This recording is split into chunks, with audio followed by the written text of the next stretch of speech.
Pada minggu lepas, saya, Nat dan Nurul membantu cikgu gotong royong membersihkan kawasan sekolah.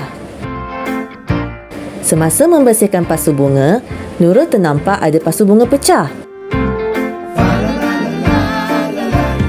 Alamak, macam mana ni? Apa yang kami boleh buat ya? Di kampung kami, terdapat banyak pokok kelapa dan kebiasaannya sabut pokok kelapa tersebut dibakar sahaja. Untuk mengurangkan sabut kelapa dibakar begitu sahaja, kami akan menghasilkan pasu bunga dari sabut kelapa untuk menggantikan pasu yang pecah tadi. Secara tidak langsung, pasu bunga ini dapat menyumbang kepada kelestarian alam sekitar. Jom kita buat bersama-sama. Bahagian 1. Pengasingan sabut. Untuk menghasilkan pasu ini, sabut kelapa digunakan dari 2 biji kelapa muda. Langkah yang pertama, leraikan sabut kelapa di bahagian dalam dan masukkan ke dalam periuk. Kemudian, guntingkan sabut kelapa tersebut untuk menjadikan sabut itu lebih kecil. Langkah kedua, letakkan periuk di atas dapur induksi. Masukkan 3 botol air ke dalam periuk. Kemudian, tekan butang on dan pilih fungsi boiling. Pastikan sabut tersebut tenggelam dan tambahkan air sekiranya perlu.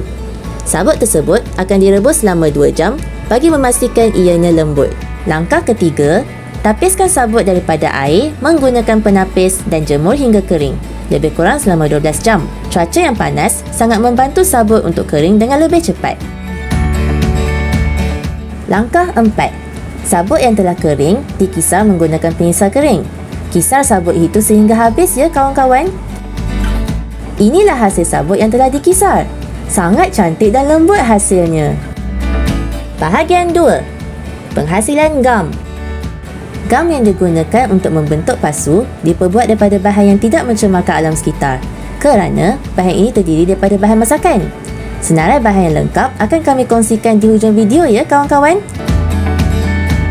Cara-caranya, masukkan 4 cawan sukatan air ke dalam kuali. Tambahkan 1 senggak tepung ubi dan titiskan 3 titis cuka.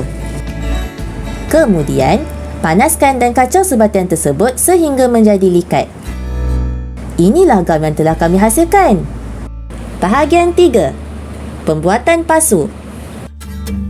Langkah pertama, masukkan gam tadi ke dalam bekas sabut kelapa. Kemudian, gaulkan gam dan sabut kelapa tersebut sehingga sebati. Tambah sabut sekiranya perlu kerana adunan yang lembik akan menyebabkan pasu tidak kukuh dan tidak cantik.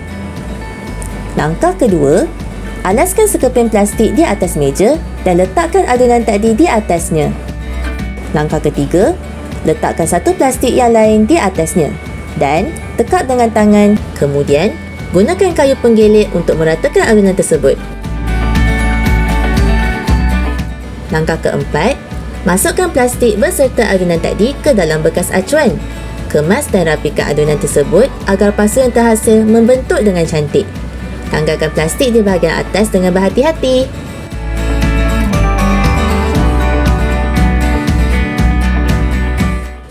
Langkah kelima, jemur acuan tersebut di bawah cahaya matahari selama 12 jam.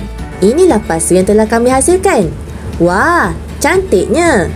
Keesokan harinya, apabila pasu tersebut telah kering, kami alihkan pokok dari pasu yang pecah itu ke dalam pasu baru ini. Dah siap! Inilah hasilnya.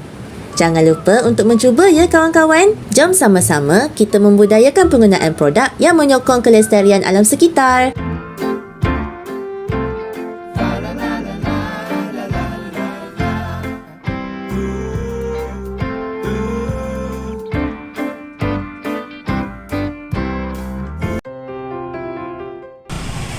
Teknologi hijau dipraktikkan dalam menyelesaikan masalah harian seperti pencemaran udara, pemanasan global dan sebagainya. Untuk melestarikan alam sekitar serta alam semesta jadi, kami menghasilkan pasu bunga ini dengan menggunakan bahan sisa pertanian iaitu sabut kelapa. Ini dapat mengurangkan kesan pembuangan sisa yang mana sabut kelapa yang biasanya dibakar begitu saja akan memberi kesan negatif terhadap alam sekitar. Ini adalah pasu kami yang selepas dibina selama seminggu. Masih kukuh dan masih cantik. Ini dapat memenuhi 2 matlamat teknologi hijau iaitu meningkatkan kualiti persekitaran alam sekitar serta mengurangi mengurangkan kadar pembebasan gas rumah hijau. Itu sahaja untuk kali ini. Diharap pembahasan ini dapat memberi manfaat. Sekian, itu saja. Terima kasih.